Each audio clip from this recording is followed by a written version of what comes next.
C'est une plateforme fantastique, effectivement. On le sait, les sociétés aujourd'hui ont besoin d'agilité, ont besoin de rapidité. Et donc le cloud, que ce soit sur le SaaS, le PaaS ou l'infrastructure de service, c'est la capacité en fait, donnée aux entreprises de faire rapidement ce qu'elles ne pourraient pas faire en fait, on-premise.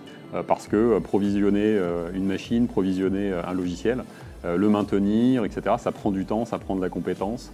Donc le cloud offre en fait, cette possibilité.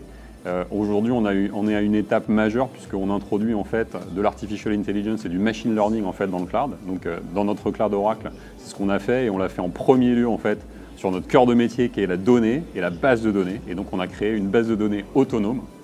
Cette base de données autonome, en fait, elle permet à une entreprise qui n'a pas de DBA, qui n'a pas de compétences particulières pour gérer une base de données, eh bien de provisionner en quelques minutes une base de données.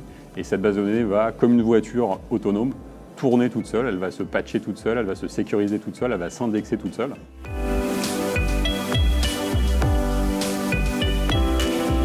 Les acteurs du cloud, ils sont variés. Il y a des sociétés françaises, il y a des sociétés américaines. C'est un monde en pleine évolution. Je pense que ce qui est critique, c'est de laisser le choix en fait, aux clients. Les clients doivent pouvoir choisir le ou les cloud providers dont ils ont besoin. Tous les clouds ne sont pas les mêmes. Et justement, les clients ainsi que les partenaires commencent à s'en rendre compte. Donc, choisir son cloud provider, ça veut dire aussi un peu catégoriser finalement ses données en termes de criticité, catégoriser ses applications.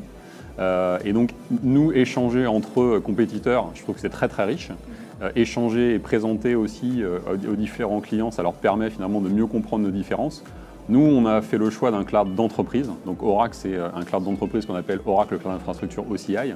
Et donc on a aujourd'hui, on est à une étape un peu majeure, je pense, du cloud, où on est en train de passer des workloads d'entreprises critiques comme des ERP, comme des solutions quand même lourdes, qui demandent en fait un travail assez conséquent. C'est des milliers d'utilisateurs, des milliers de batchs qui tournent.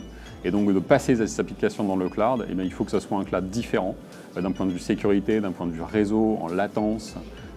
Et donc voilà, échanger sur tous ces aspects-là, c'est une grande richesse.